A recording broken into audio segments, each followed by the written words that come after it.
하나님 말씀 다니엘 11장 7절에서 14절의 말씀입니다. 다니엘 11장 7절에서 14절의 말씀 우리 한 목소리로 같이 읽겠습니다. 7절부터 14절입니다. 시작. 그러나 그 공주의 본 족속에서 난 자 중에 한 사람이 왕위를 이어 권세를 받아 북방 왕의 군대를 치러 와서 그의 성에 들어가서 그들을 쳐서 이기고 그 신들과 부어 만든 우상들과 은과 금의 아름다운 그릇들은 다 노략하여 애굽으로 가질 것이요 몇 해 동안은 그가 북방 왕을 치지 아니하리라. 북방 왕이 남방 왕의 왕국으로 쳐들어갈 것이나 자기 본국으로 물러가리라. 그러나 그의 아들들이 전쟁을 준비하고 심히 많은 군대를 모아서 물이 넘침같이 나아올 것이며 그가 또 와서 남방 왕의 견고한 성까지 칠 것이요 남방 왕은 크게 노하여 나와서 북방 왕과 싸울 것이라. 북방 왕이 큰 무리를 일으킬 것이나 그 무리는 그의 손에 넘겨준 바 되리라.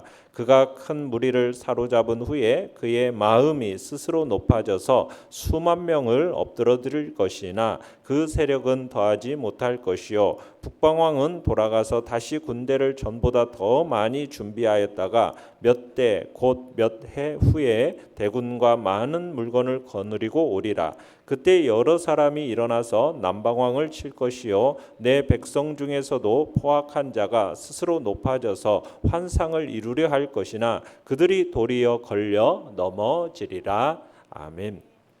오늘 말씀의 제목은 죄가 낳은 전쟁이라는 제목으로 말씀을 나눕니다. 11장은 헬라 제국, 알렉산더에 의해서 세워진 이 헬라 제국이 알렉산더가 죽으면서 그 밑에 휘하 장군 4명에 의해서 4개의 제국으로 나눠지게 됩니다. 그렇게 사분된 헬라 제국이 나타나는데 그 4왕족 가운데 팔레스틴 지역을 중심으로 해서 북쪽 지역을 통치하는 셀류쿠스 왕조와 남쪽 지역을 통치하는 톨레미 왕조 사이의 관계 그리고 전쟁에 관한 이야기가 매우 상세하게 이 11장에 예언되고 있습니다. 남방 왕은 애굽을 기반으로 한 톨레미 왕조고요. 여기서 말하는 북방 왕은 시리아를 기반으로 하는 셀류쿠스 왕조입니다. 자, 이 셀류쿠스 아들 안티오쿠스 테오스라는 사람 때에 이 시리아의 세력이 크게 확장이 됩니다. 그러니까 애굽의 이 톨레미 왕조의 필라텔푸스라는 왕이 테오스에게 정략 결혼을 요청을 하죠. 두 나라 간의 동맹을 요구한 겁니다. 그래서 이 남방왕 필라텔푸스의 딸 베르니스하고 북방왕 테오스가 결혼을 하게 됩니다. 그렇게 하면서 두 나라 간의 동맹이 맺어지는데 그 동맹이 2년밖에 유지가 안 돼요. 왜냐하면 베르니스가 테오스와 이렇게 결혼하고 나서 두 나라가 동맹을 맺은 지 2년이 지난 후에 남방왕 필라델푸스가 갑자기 죽은 겁니다. 그러자 어쩔 수 없이 이 필라델푸스와 우호적인 관계를 유지하기 위해서 요구대로 정략 결혼을 했었는데 그때 이 북방왕 테오스가 자신의 본처 라우디우스를 폐위시켰거든요. 그러면서 이 남방왕의 공주와 결혼을 했던 건데 이제 남방왕이 죽으니까 이 테오스가 애굽의 공주 베르니스를 폐위시키고 다시 본처인 라우디우스를 이렇게 복위를 시켜버립니다. 그러면서 이제 동맹이 깨어지고 이후 두 나라가 이제 무려 150년 동안 피비린 나는 전쟁이 벌어지게 되는 겁니다. 그 이야기가 지금 11장의 이야기예요. 내용 관찰 문제 1번 보시면은 공주의 본 족속 출신 왕이 북방 왕국에서 장차 행할 일은 무엇입니까? 자, 본문 7절 8절을 다시 한번 읽어보겠습니다. 시작. 그러나 그 공주의 본 족속에서 난 자 중에 한 사람이 왕위를 이어 권세를 받아 북방 왕의 군대를 치러 와서 그의 성에 들어가서 그들을 쳐서 이기고 그 신들과 부어 만든 우상들과 은과 금의 아름다운 그릇들은 다 노략하여 애굽으로 가져갈 것이요 몇 해 동안은 그가 북방 왕을 치지 아니하리라. 자, 이 장면이 이제 복수의 악순환을 보여주고 있는데요.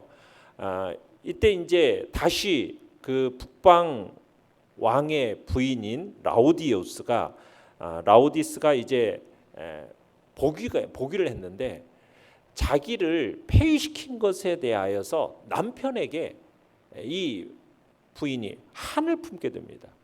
그래가지고 이 북방 왕비인 라우디스가 복위하자마자 남편 테우스를 독살시켜 버려요. 그리고 나서 자기의 아들 셀류쿠스 칼리니우쿠스를 왕위에 앉힙니다. 자기 아들을 왕위에 앉혀요. 그리고 무슨 일을 또 벌이느냐? 애굽의 공주 베르니스 그리고 그의 아들 그리고 그 베르니스를 수행하러 온 그 애굽에서 온 사람들을 모두 처형시켜 버립니다. 자, 그러니까 이 소식이 어디로 전해지겠어요? 남방 애굽에 전해진 거예요. 그러니까 이 필라텔푸스의 계승자, 남방왕의 계승자인 베르니스의 동생이었는데 이 사람이 이제 톨레미 왕조의 유르게테스라는 사람이에요. 그 자기의 누이가 그렇게 죽었다는 소식을 들으니까 뭐 하겠어요? 복수를 감행하게 됩니다. 그래서 시리아 북방을 공격해요. 그러면서 이 전쟁에서 대승을 거두고 그리고 시리아 수도의 근처에 살고 있었던 그 왕비 라우디스를 붙잡아다가 처형시킵니다. 그러면서 4,000달란트에 이르는 금, 4만 달란트에 이르는 은, 그리고 2,500개의 우상을 노략질하고 그리고서는 이 북방왕 칼리니쿠스와 조약을 맺은 후에 애굽으로 철군을 하게 됩니다. 그게 바로 이제 7절, 8절의 이야기예요. 그리고 나서 9절을 읽어보겠습니다. 9절 시작. 북방 왕이 남방 왕의 왕국으로 쳐들어갈 것이나 자기 본국으로 물러가리라. 자, 이제 북방 왕이 자기 어머니를 잃고 또 많은 재물도 이렇게 노략당하니까 이 칼리니쿠스가 어떻게 하느냐? 복수의 칼을 갑니다. 그리고는 마침내 애굽 원정길에 올라가요. 그런데 불행히도 애굽으로 가는 도중에 큰 폭풍을 만나가지고 싸워보지도 못하고 본국으로 물러갈 수밖에 없게 됩니다. 그래가지고 애굽에 대한 복수가 이제는 10절 이하에서 보여주는 대로 그의 아들들에 의해서 이제 이루어지게 되는 거예요. 자, 내용 관찰 문제 2번입니다. 잠시 휴전 뒤에 두 왕국 사이에 어떤 일이 일어난다고 예언합니까? 자, 10절, 11절을 읽어보겠습니다. 시작. 그러나 그의 아들들이 전쟁을 준비하고 심히 많은 군대를 모아서 물이 넘침같이 나올 것이며 그가 또 와서 남방왕의 견고한 성까지 칠 것이요 남방왕은 크게 노하여 나와서 북방왕과 싸울 것이라. 북방왕이 큰 무리를 일으킬 것이나 그 무리는 그의 손에 넘겨준 바 되리라.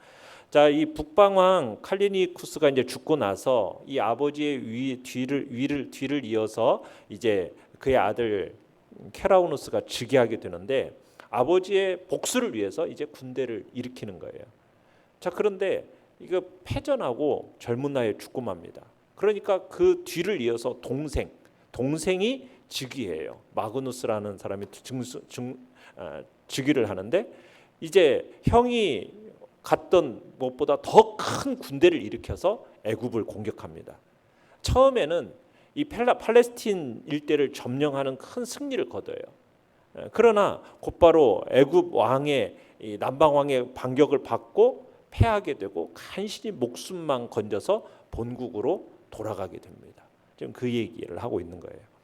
또 12절 읽어보겠습니다. 12절 시작. 그가 큰 무리를 사로잡은 후에 그의 마음이 스스로 높아져서 수만 명을 엎드러뜨릴 것이나 그 세력은 더하지 못할 것이요.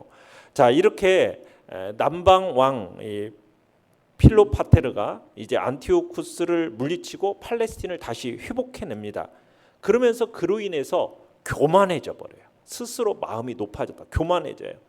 그러면서 어떤 일을 벌이냐면 자기를 신격화하면서 이 예루살렘으로 가가지고 대제사장만 1년에 한 차례 들어갈 수 있는 예루살렘 성전의 지성소에 들어가고자 합니다. 그 과정에서 이 남방왕 필로파테르가 갑자기 알 수 없는 이유로 말문이 막히면서 기절을 하는 일이 벌어져요. 그러면서 본국으로 급히 후송이 됩니다. 그리고 애굽으로 돌아간 이 필로파테르가 뭐 어떤 생각하냐면 자기가 이렇게 기절한 것이 유대인들이 마술을 걸었기 때문이다라고 여기고서는 애굽에 거주하고 있는 유대인들을 핍박하기 시작합니다. 그러면서 애굽 신을 숭배하도록 강요해요. 그러면서 자기의 말을 듣지 않은 유대인 4만 명가량을 학살하는 만행을 저지릅니다. 여기서 이제 스스로 높아져서 수만 명을 엎드렸다라는 얘기가 그 얘기예요. 자, 그런데 이 남방왕 필로파테르가 결국 알 수 없는 이유로 갑작스럽게 죽음을 맞이하게 됩니다. 거기서 그 세력이 더하지 못한다라는 이야기가 바로 그 얘기인 거죠. 자, 13절 14절을 읽겠습니다. 시작. 북방왕은 돌아가서 다시 군대를 전보다 더 많이 준비하였다가 몇 대 곧 몇 해 후에 대군과 많은 물건을 거느리고 오리라. 그때 여러 사람이 일어나서 남방왕을 칠 것이요 내 백성 중에서도 포악한 자가 스스로 높아져서 환상을 이루려 할 것이나 그들이 도리어 걸려 넘어지리라. 자, 북방왕이 그렇게 이제 남방왕한테 처참하게 이제 패배하고 나서 이 북방왕인 시리오 안티오쿠스 3세인데 이 사람이 전력을 재정비합니다. 그리고는 남방왕을 이제 한테 자기가 참으로 당했던 패배, 크나큰 패배와 치욕을 뼈에 새기고 보복을 위해서 또 원정길에 나서게 돼요. 그러면서 이 안티오쿠스 3세가 북방왕이 동방 원장을 떠나면서 많은 또 다른 많은 곳들을 점령하게 되고 많은 약탈물들을 취하고서는 철저히 준비한 후에 남방 애굽을 침공을 합니다. 그렇게 전쟁에서 여러 곳에서 전쟁에서 승리했기 때문에 군사들의 사기가 충천에 있었고 많은 전리품들로 군사 물자를 확충해서 부족함이 없이 이제 공격할 준비를 하게 돼요. 근데 이때가 이 애굽의 톨레미 왕국에 있어서는 지극히 약한 상태였어요. 톨레미 4세가 원인을 알 수 없는 병으로 갑자기 자기 부인하고 함께 죽고 왕위가 이 당시에 약 4세에서 7세가량으로 추정되는 어린 아들 톨레미 5세에게 왕위가 주어지게 된 겁니다. 그래서 북방 왕인 안티오쿠스가 그 틈을 놓치지 않고 대군을 동원해 가지고 톨레미 왕국을 애굽을 침략한 거예요.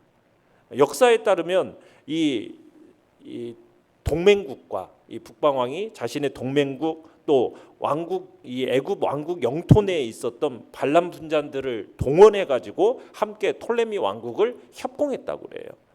이 반란 분자들은 애굽 내에 있었던 반란 분자들은 어떤 생각을 가지고 있었냐면 애굽의 속국 상태에 있었기 때문에 거기에서 벗어나서 독립을 이루기 위해서 그렇게 이제 한 거죠. 침략군에 가담을 한 거죠. 그런데 이거 유대인 그들 속에 있었던 유대인들도 이 반란군으로서 함께 침략군으로서 같이 동참을 하게 된 겁니다. 그런데 이 일이 크나큰 낭패를 당하게 돼요. 여기서 보면은 그렇게 얘기하고 있죠. 14절에서 네 백성 중에서 포악한 자가 스스로 높아져서 환상을 이루려 할 것이나 그들이 도리어 어떻게 된다? 걸려 넘어지리라. 이 톨레미 왕국의 장군이었던 스코파스라는 사람이 있었는데 이 사람이 자신의 통치 관할에 있던 유대인들이 자신에 대해서 반기든 것을 보고서는 공격하게 됩니다. 그리고서는 보복으로 그들을 응징하면서 예루살렘 지도자들 톨레미 침략에 동참했던 자들을 모두 다 막 죽임을 당하는 일들이 벌어지게 되는 거예요.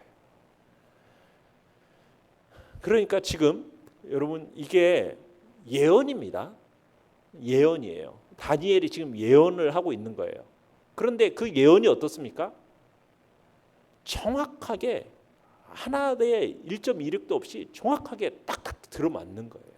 지금 그렇게 지금 우리가 보니까 이렇게 맞춰졌다라는 것을 이렇게 해석해내는 거지 지금 이 당시에 다니엘은 전혀 그 부분을 알 수 없는 상태 가운데서 하나님이 가르쳐 주시는 대로 예언을 기록하고 있는 거예요. 그런데 그대로 정말 된 거죠. 자, 연구와 묵상 문제 3번입니다. 세상에서 전쟁이 그치지 않고 끊임없이 반복되는 이유는 무엇입니까? 이 세상의 전쟁이라는 것은 정의의 전쟁이 아닙니다. 8절에서 보듯이 욕심으로 인한 전쟁이고요. 11절에서 보면 크게 노하였다는 분노로 인한 전쟁이고, 또 12절에서도 보면 그의 마음에 스스로 높아졌다는 교만에 의한 전쟁입니다. 그러니까 사람이 죄로 물든 마음, 이 사람의 죄로 물든 마음이 전쟁과 갈등을 끊임없이 양산해내는 것입니다. 사람들은 명분은 그럴듯하게 내세웁니다. 그런데 그 모든 것들이 자기의 허영심, 사사로운 목적을 이루려고 하기 때문에, 그러기 때문에 전쟁이 그치지 않고 반복이 되는 거예요. 아무리 그럴듯한 대의 명분을 내세워도요, 자기 하는 일들이 합당하다고 하고 옳다고 그러고 반드시 이루어지고 이룰 수밖에 없다라고 떠들어대지만, 그 사람의 내면과 삶에는, 인간의 그 내면과 삶에는 거짓과 불법과 불의가 가득 차 있기 때문에 아무리 명분을 내세워도 자신의 탐욕을 이루는 도구에 지나지 않기 때문에 결국에는 뭐예요? 끊임없는 갈등과 전쟁이 지속될 수밖에 없는 것입니다. 느낀 점은 4번입니다. 욕심, 분노, 교만이 전쟁을 일으키는 것을 보면서 무엇을 느낍니까? 결국 세상 역사라는 것은 결국 무엇이냐?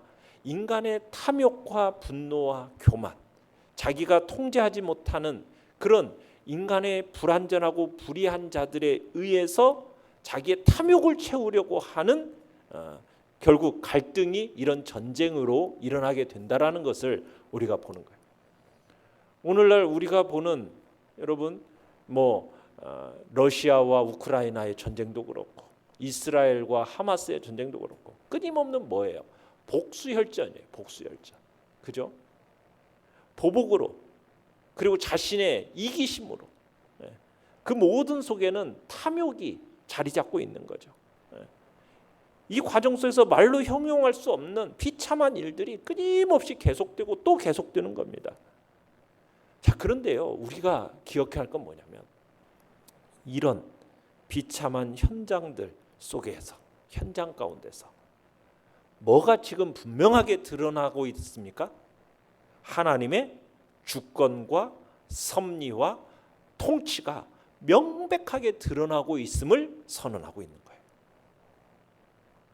여러분, 이거 지금 일어나고 있는 인간의 탐욕과 어떻게 보면은 분노와 교만으로 해서 일어나는 것 같은데, 이 모든 것들을 주장하시는 분, 그 역사의 현장에서 인간이 제각각 탐욕을 고집하는 그 현장 속에서도 누가? 하나님의 주권과 섭리가 명백하게 드러나고 있는 것입니다.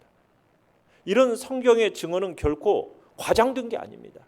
허탄한 게 아니에요. 이건 참된 거예요. 무수한 왕들, 나라들 막 세워지고 몰락하고 그 어간에 일어나는 무수한 일들, 이 모든 것들이 누구에 의해서 작정된 거예요? 하나님께서 작정하신 것이고, 실제로 하나님이 작정한 대로 되어가고 있는 거예요. 이미 이루어지지 않은 일을 하나님이 이미 예언하면서 작정해 놨는데, 이대로 지금 다 하나도 빠짐없이 다 이루어져 가는 거예요. 그렇다면 오늘 우리가 살아가고 있는 이 삶의 현실 속에서도 온갖 불의와 죄악이 난무하고 거짓이 진리를 매도하고 악한 자가 선한 자들을 압제하고 이런 일들이 막 벌어지고 있잖아요. 그러나 우리가 영의 눈을 조금만 크게 뜨고 보면은 거기서도 하나님께서 당신의 주권을 행사하고 계시고 자신의 권세를 행사하고 계심을 우리가 볼 수 있다라는 겁니다. 그래서 우리 성도들은 매 순간 변하는 눈에 보이는 이 현실적인 결과, 이런 것에 연연해하지 말고 그 현실적인 결과에 우리가 일희일비할 게 아니라, 보이지 않지만 그 모든 역사를 통해서 당신의 뜻을 세워가시는 하나님의 주권과 하나님의 통치를 바르게 인식하고 살아가는 것이 우리에게 무엇보다도 중요하다는 사실입니다. 그럴 때 우리가 세상이 어떠하든 사람들이 어떻게 행하든 우리는 그 가운데서 우리가 낙심하거나 절망하지 않고 오직 하나님을 경외하면서 하나님의 주권과 섭리와 통치 앞에 우리 자신들을 굴복하고 하나님의 선하심을 우리들은 분별하는 그런 복된 지혜가 생기는 것입니다. 그래서 오늘 우리가 이 시대를 바라보면서 그저 현실적으로 나타나는 현상만 보면서 우리가 마음을 자꾸 불안해할 게 아니라 그 모든 것을 주관하시는 하나님, 주권적으로 이 모든 것들을 통치하시고 다스리시는 그 하나님을 우리가 바라보면서 그 모든 상황 속에서도 평안함을 유지하고 하나님 앞에 우리의 살아갈 삶을 다시 한번 어떻게 살 것인지를 주님 앞에 결단하는 그런 복된 은혜가 있기를 간절히 바랍니다. 결단과 적용 5번입니다. 다른 이들과 갈등을 일으키거나 내가 속한 공동체를 어렵게 하는 내 결점이나 죄는 무엇입니까? 교회와 가정의 평화를 위해 내가 오늘 고치거나 실천해야 할 일은 무엇입니까? 욕심과 분노와 교만이 끊임없는 전쟁과 갈등을 양상시키는 것을 우리가 생각하면서 우리 안에 혹여나 내가 품고 있는 욕심이 있는지, 분노는 없는지, 교만함은 없는지 우리 자신을 돌아보면서 이 모든 것들은 다 내어버리고 주님 앞에서 겸손히 오직 하나님의 주권과 그분의 주인 되심을 인정하면서 오늘도 주님의 마음을 품어가는 온유와 겸손의 마음을 품어가는 복된 자리에 우리 모두가 있겠다고 결단하며 나가길 바랍니다. 오늘의 기도 같이 읽겠습니다. 시작. 남을 힘들게 하는 내 죄를 속히 버리고 평안을 주시는 주님을 닮게 하소서. 아멘. 말씀을 생각하며 기도하시고요. 연약한 우리의 지체들을 위해서 기도해 주시며 또 오늘 수요 예배 가운데 하나님의 풍성한 은혜를 놓고 기도해 주시고 전쟁과 재난 속에 고통당하는 이들을 하나님 긍휼히 여겨달라고 위해서 기도하시기 바랍니다. 주여, 우리 세 번 부르짖며 나아갑니다.